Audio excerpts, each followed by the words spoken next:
예수님께서 예루살렘에서 갈릴리로 가시는 중간에 사마리아를 들리셨죠.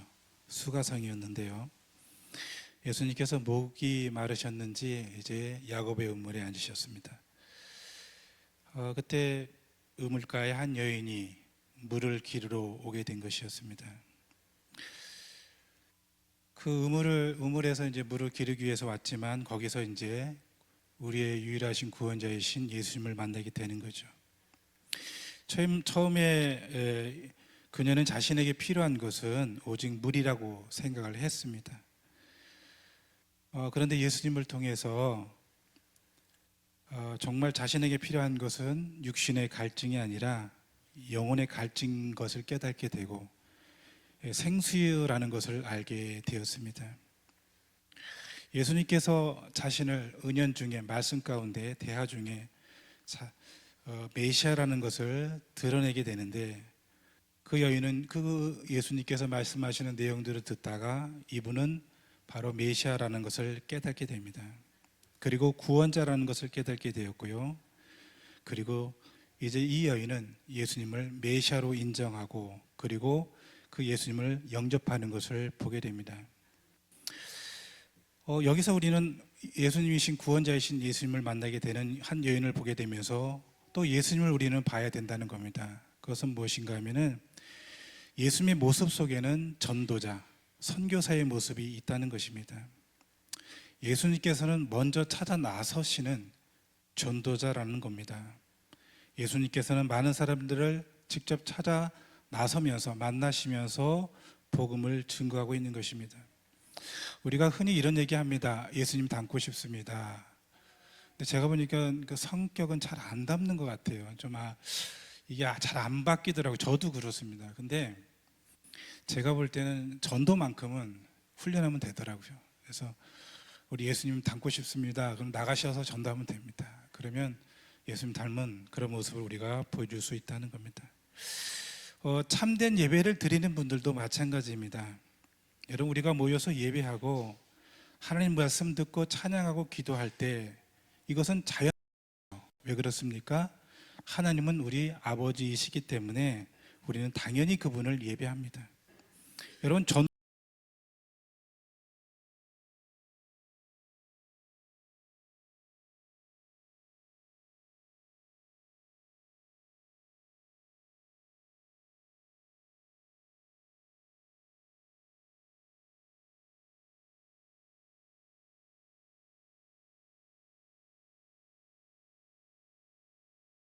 세상을 구원하시는 분이라는 것을 우리 가운데 말씀하고 있는 것입니다. 모든 사람의 구주가 되셔야 된다는 것입니다. 그래서 복음은 머물러 있으면 안 되는 겁니다. 내가 감격이 넘친다면, 영혼의 기쁨이 있다면 우리는 나가야 된다는 것입니다. 그것은 복음이 될 수가 없다는 것입니다. 여러분, 우리가 이 저녁에 예배 드릴 때에도 또 말씀을 들을 때에도 말씀의 은혜가 되고 도전이 나가셔야 된다는 것입니다. 왜냐하면 그 복음은 나만 가지고 있어서는 안 된다는 것입니다. 저는 오늘 본문을 통해서 두 가지를 좀 기억했으면 좋겠다라는 생각을 하게 됩니다. 첫 번째는 저는 선교사니까 선교는 영광스럽다는 겁니다. 여러분, 그 존 파이퍼라는 분이 계신데요, 열방을 라는 책을 쓰셨습니다. 이분이 뭐라 그랬냐면은 가장 위대한 것은 예배이다, 그렇게 말합니다. 가장 위대한 것은 예배이다. 그런데 그 다음에 이분이 하는 얘기가 뭐냐면은 두 번째는 선교다, 그렇게 말합니다. 왜 그런가 하면은 예배를 드리려면 예배자가 필요하잖아요. 근데 예배자를 만드는 건 뭐죠? 전도입니다.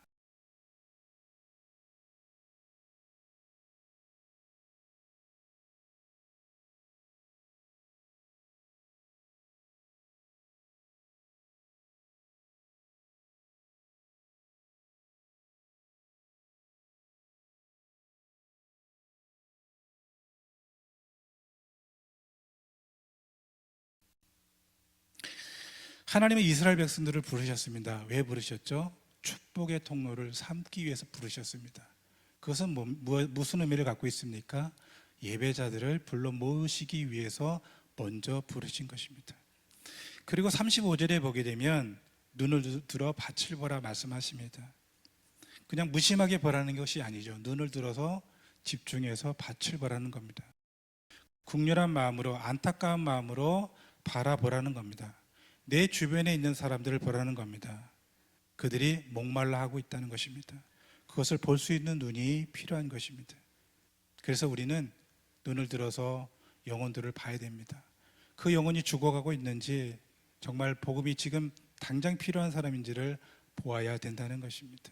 그런데 이것은 매우 긴급하다는 거예요. 왜냐하면 예수님께서 부활승천하신 다음에 뭐라고 말씀하셨습니까? 다시 오신다고 하셨습니다. 그런데 다시 오신다고 하시면서 언제 오실지는 말씀하지 않으셨죠. 그것은 무슨 의미인가 하면은 지금 당장 오시더라도 영혼이 실족하고 죽어가는 영혼이 없도록 해달라고 말씀하시는 그런 내용을 담고 있다라고 볼 수 있는 것입니다. 그래서 긴급한 거예요. 그래서 선교는 오늘 쉬고 내일 쉬고 내일 모레 해도 돼, 이게 아닙니다, 여러분. 지금 해야 되는 거예요. 지금 불러다가 예배하는 자들로 세워야 된다는 것입니다. 제가 베트남 사역으로 나간 지가 10년이 되었습니다. 그래서 제가 주로 오토바이를 타고 다니거든요. 오토바이 타고 막, 베트남 오토바이가 굉장히 많습니다. 그게 이제 그분들의 일상적인 그런 수단이기 때문에 타고 가면 옆에 베트남 사람들이 와서 물어봐요. 이쪽으로 가는 길이 맞냐고. 이쪽으로 가면은 대전 죄송합니다. 설림교회가 있느냐고. 제가 이렇게 쳐다보니 제가 베트남 사람인 줄 아는 거예요. 제가 가끔 한국에 와서 지하철을 타면 좀 저를 외국 사람으로 보는 그런 분들도 계십니다. 그래서 제가 이제 10년이 되니까 얼굴이 까매졌잖아요. 그래서 저는 한국 사람입니다. 저 한국 사람인데 이렇게 얼굴이 까매졌습니다. 제가 10년 전에 이제 베트남으로 갈 때, 사실은 저는 이제 고등학생 때부터 나는 선교를 하겠다. 근데 제가 원래 목표했던 것은 북한 선교였어요. 그리고 중국 선교였어요. 가서 죽자. 그래가지고 맨날 성경책도 빨간 성경책 옛날 기억하세요? 그것만 들고 다녔어요.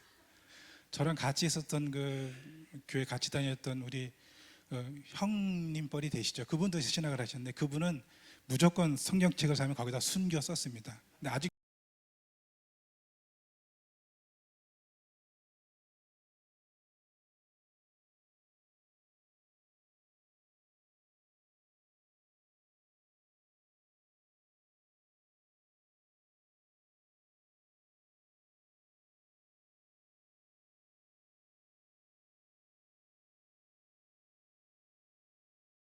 선교사들이 제일 없는 나라가 어디일까 찾아봤어요. 베트남이 의외로 적습니다. 그래서 그럼 베트남으로 가자 하고서 출발하게 되었습니다. 제가 이제 갈 때 저를 후원하겠다는 교회가 있었습니다. 그래서 그 교회가 저를 위해서 20주년 기념으로 이제 파송을 이제 후원하게 되었습니다. 파송은 이제 저는 총회 쪽이기 때문에 그래서 후원만. 그래서 이제 가게 될 때 그 교회가 20주년이었는데 빚이 26억인가 7억이 있었어요. 그때가. 그래서 1년에 이자만 한 1억 정도 됐습니다. 안 놀라시네요? 집들 다 있으세요? 1억짜리? 전 없어요. 그러니까 1억씩 들어가니까 굉장히 힘든 거예요. 그러니까 선교사를 보낼 상황이 아니었어요. 근데 목사님이 결단을 하시고 그래도 20주년이기 때문에 선교사를 파송하자. 다 반대했습니다. 성도님들이. 그래서 제가 어쨌든 간에 제가 헌신하고 이제 나가게 되었습니다. 나가서 이제 사역을 시작을 했습니다. 시작을 했는데 그때부터 어려운 일이 생기는 거예요. 먼저는 이제 아들이 이제 그때가 이제 20살이 되어서 이제 군대를 가게 된 거예요. 군대를 가게 되었는데 좀 더 공부하고 가라. 이제 베트남에서 공부를 했거든요. 좀 더 공부하고 가라. 공부하러 가라. 그러는데도 자기는 빨리 갔다 와서 공부를 하겠다. 갔어요. 가서 이제 훈련을 잘 마치고 자대 배치를 받았는데 그 통신병 아시죠? 얘는 나무에 올라갈 그런 그 뭐죠? 그쪽이 아니에요. 얘는 올라가지를 못해요. 근데 어떻게 그렇게 갔어요? 가가지고 통신병이 됐는데 맨날 산에 올라갔다 내려왔다 얼마나 힘들겠습니까? 그러다 보니까 얘가 정신적으로 이상이 생긴 거예요. 그때 사역하느라고 몰랐죠.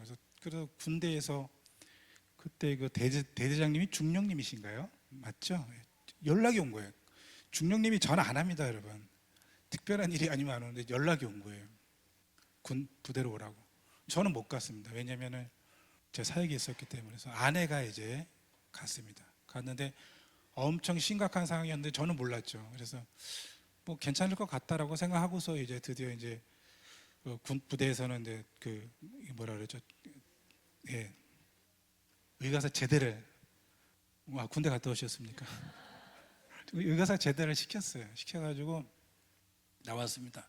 나와서 이제 베트남으로 다시 불렀죠. 이제 오라고. 근데 얘가 그래도 좀 괜찮은 것 같다는 생각을 했습니다. 근데 점점 안 좋아지더니 앉아 있으면 이게 막 손을 떠는 거예요. 다리도 막 떨어요. 그 초점이 안 맞는 거예요. 그러니까 제대한 다음부터 더 심각해지는 거예요. 그러던 어느 날 갑자기 제가 이제 잘 자고 있어요. 저희는 이제 여러분 베트남도 아침에 일찍 시작합니다. 거의 5시. 잠은 이제 9시쯤에 잡니다. 그러니까 전화를 그때 하시면 안 됩니다. 그러니까 저도 그때 일찍 자요, 일찍. 근데 이제 아침에는 일찍 일어납니다. 근데 저녁 때 제가 아침 이제 일찍 잠에 들었는데 저희 아내가 막 깨우는 거예요. 근데 그 우리 아들의 친구한테 문자가 왔는데 얘가 자살하러 나갔다는 거예요. 그래가지고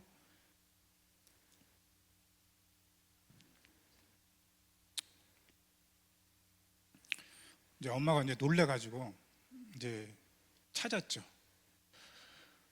찾았는데 이제 없는 거예요. 어디 갔는지 모르는 거예요. 그래서 막 찾다가 이상해가지고 아이 방이 닫혀 있더라고요. 그래서 열어봤더니 번개탄을 펴놓고 쓰러져 있는 거예요.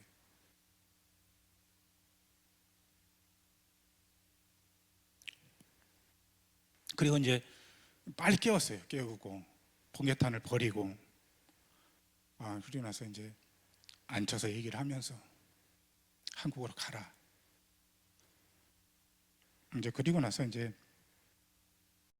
아이를 보냈어요. 그래서 장모님, 그러니까 외할머니죠, 집으로 이제 보내게 되었습니다. 이제 저희 모친은 이제 또 막내 아들이 또 막내가 돌보고 있기 때문에 그래서 이제 보냈어요. 보내고 난 다음에 이제 저는 또 사역을 계속 해야 되니까 그런 와중에 또 이제 또 일이 터지는 거예요. 뭐냐면은 이 이제 후원하려고 보냈던 교회가 빚이 많잖아요. 계속 이제 힘든 거예요, 교회가. 그리고 이제 주변에 있는 분들이 단지 목사님을 또 계속 힘들게 하는 거예요. 교회가 어려운데 뭐 자꾸 선교하냐고. 그래가지고 간지 3년쯤 되었을 때 딱 끊어지는 거예요, 후원이. 이유도 없습니다. 근데 그때가 여러분 아시는 것처럼 뭐였죠? 코로나 있잖아요. 그러니까 이제 아들은 치료받아야 되고 후원은 끊기고 제 사역은 이제 조금씩 만들어가고 있는 과정이었는데, 근데 또 이제 그리고 이제 그런 상황인데 사실은 이제 저희 이 장모님도 건강이 안 좋으시거든요. 저도 이렇게 들어보니까 콩팥이 하나가 없는 분이 있더라고요. 근데 저희 장모님이 그거예요. 콩팥이 한쪽이 없어요. 그러니까 이제 조금 이렇게 움직이면 피곤하신 분이에요. 그래서 제가 이제 그때 이제 후원교회에서 연락이 왔죠. 정리하고 들어와라. 들어가도 제가 뭐 집이 있습니까? 어디 갈 데가 있어요?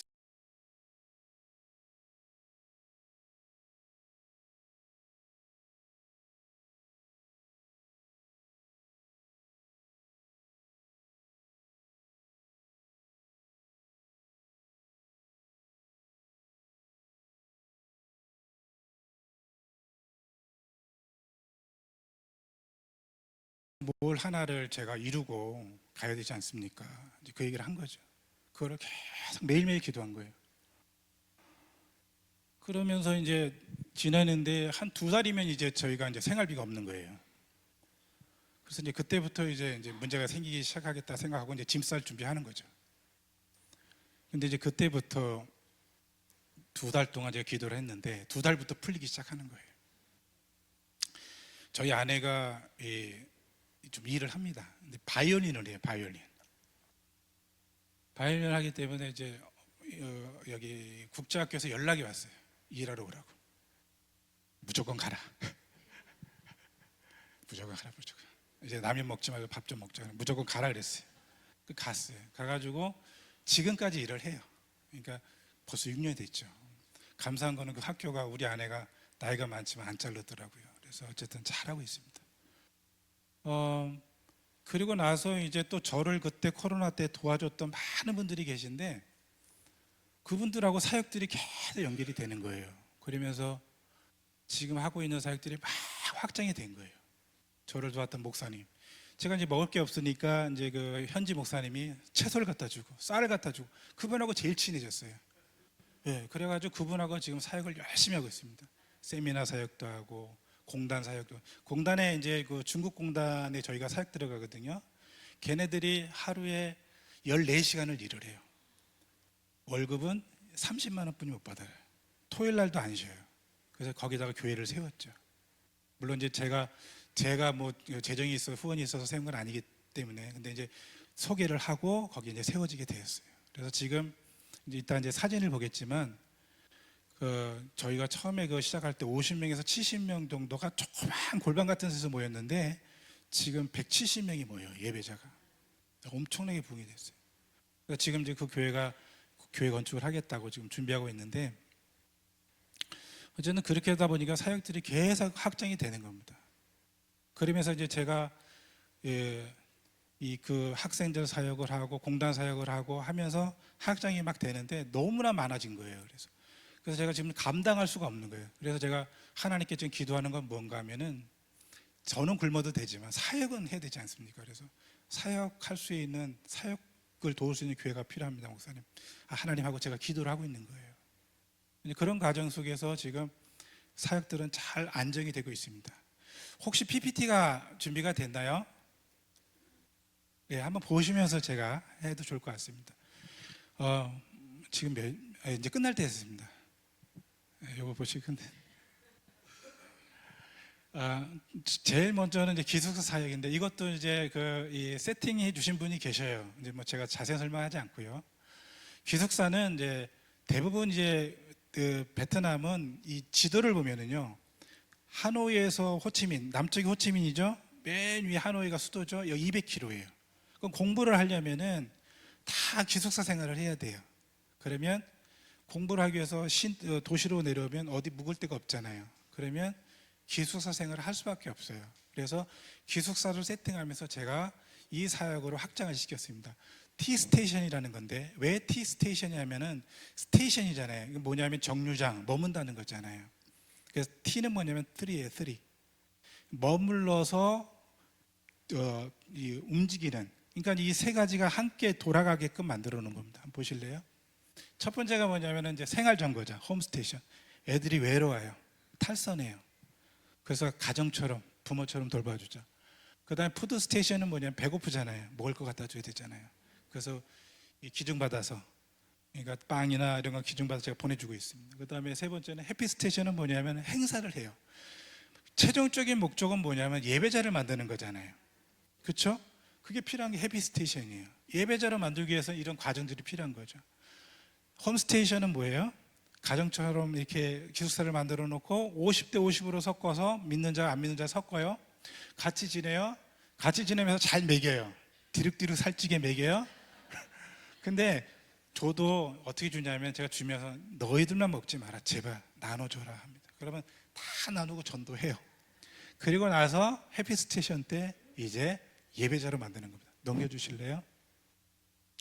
이게 이제 제가 이제 만든 5원칙이에요. 한번 읽어보시면 될 것 같고 넘겨주실래요? 그래서 보면은 홈스테이션 여기 아는 분도 계시죠?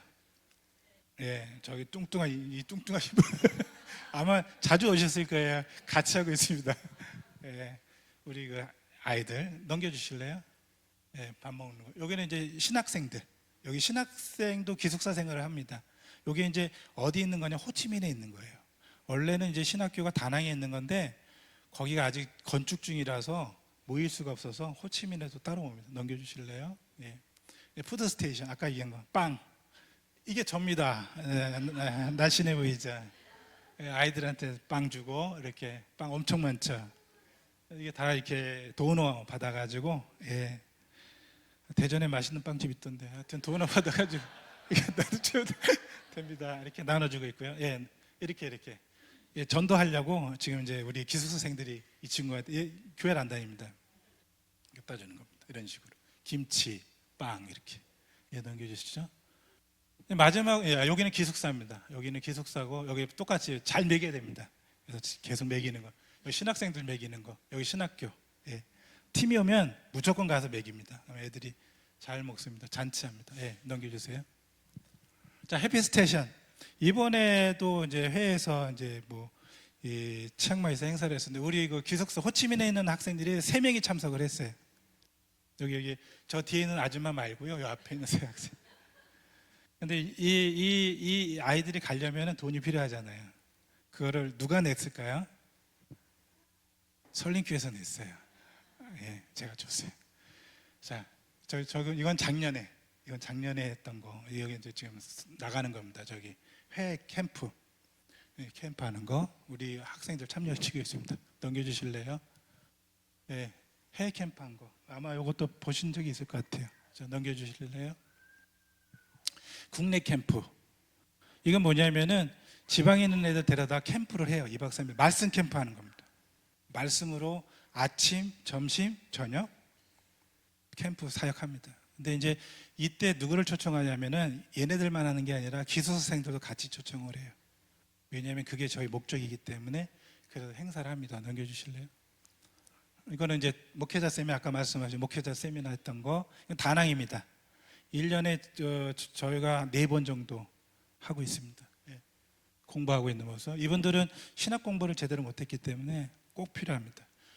왜냐하면 평신도 분들이 목회자들을 안수하는 그런 이렇게 가정교회들도 있어서 교육이 좀 필요하더라고요. 넘겨주실래요? 예. 예. 이게 공부하고 밥 먹고 이렇게 하는 모습들입니다. 다 목회자들입니다. 넘겨주시고요. 예, 이거는 이제 이번 언제였죠? 9월에 했던 겁니다. 다낭에서 이번 9월에 9월에 세미나 하는 모습이고 이거 뭐냐면은 이제 우리 기도 모임이 있어요. 여러분 베트남은 기도 모임이 엄청 많아요. 이렇게 조금씩 믿는 분들이 자기들끼리 친해지잖아요. 다 모여요. 그럼 이렇게 기도회를 만들어요. 지금 베트남 같은 경우는 폭발적으로 가정교회가 성장하고 있습니다. 그래서 향후 5년에서 10년은 아마 베트남이 영적으로 굉장히 중요한 시기다라고 저는 개인적으로 생각을 합니다. 넘겨주시고요. 이건 뭐 다낭 신학교. 아까 얘기하는 신학생들이 여기 와서 공부해야 되는데 아직 짓고 있습니다. 여기도 지금 도와주고 있습니다. 넘겨주시고요. 이제 작은 교회들은 제가 이제 한 10여 군데가 연락이 와요. 도와달라고. 가면은 다 교회가 오래돼가지고 페인트 칠해달라. 전도. 특별히 너무 좋은 거는 이분들이 전도한다고 꼭 말씀을 하세요. 그래서 전도용품만 달라 그래요.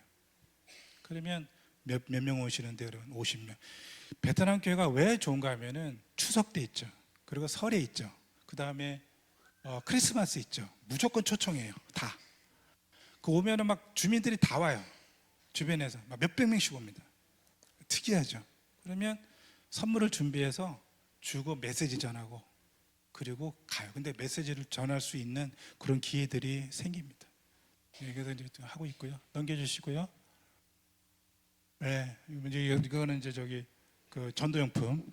이거 뭐냐면은 이번에 9월달에 세미나 끝나고 부흥 청년 세미나 끝나고 나서 캠프 끝나고 나서 여기는 저기 중부지방에 있는 건데요. 가정교회였는데 꼬간들이 와서 부셨어요. 그래서 지금 이렇게 자기들 여기다 귀여서 해달라고 기도하고 있는 거예요. 사진을 보내왔어요. 예, 그냥 사진만 보내왔어요. 제가 더 이상 넘겨주시고요. 예, 공단교회 이거 보신 적 있으세요? 못 보셨어요? 여기가 이제 2년 전, 3년 전에 이제 공단 아까 말씀드린 공단인데 얘네들이 예배를 드릴 곳이 없어갖고 이렇게 모여서 예배 드렸었어요. 지금은 저희가 도와줘가지고 넘겨주실래요? 이렇게 됐습니다. 이렇게 교회가 지금 170명 보입니다. 넘겨주세요. 이거는 이제 제가 이제 최근에 이제 사역 들어가는 곳인데 난민촌. 난민촌은 뭐냐면은 베트남 분들 중에서 전쟁 때 도망갔던 캄보디아로 다시 오고 있어요. 그런데 베트남 나라에서 국적을 안 줘요. 그래서 국적이 없어요. 그러니까 베트남 사람이 아니죠. 이 지역에 약 한 4천 가구가 살아요. 근데 저희가 담당하는 거는 40가구. 일단 시작을 그렇게 하고 있습니다. 예. 난민촌 사역 넘겨주실래요? 이거는 이제 마약 환자들 모여 있는 센터가 있어요. 여기는 이제 그 생활용품 보내주고 있고요. 그 다음에 여기는 이제 고아들과 소경이 또 모여 있는 곳이 있습니다. 이 주변에 거기 또 도와주고 있고요. 예, 넘겨주세요. 끝났습니다. 네. 예, 제가 잠깐 보여드린 거는 사진이 오래 남습니다. 제 얼굴 기억 못 하실 거예요. 베트남 가면 다 똑같으니까 베트남 사람 같아서. 내용도 아까 무슨 얘기 거예요? 예배 존 파이퍼 분이 물으실 거예요. 근데 기도해 주셨으면 좋겠어요. 왜냐하면 정말 베트남이 지금 너무나 중요한 시기라 저는 생각하거든요. 그리고 성령의 은혜가 막 지금 이 모임마다 있어요. 그래서 저는 이 시기가 매우 중요한 시기고 베트남이 너무 중요한 시기고 그리고 젊은이들이 엄청 많아요. 우리나라는 이렇게 삼각형 역삼각형이잖아요. 거긴 삼각형이잖아요. 청년들이 거의 30% 40%예요. 다 너무 중요한 시기죠. 그래서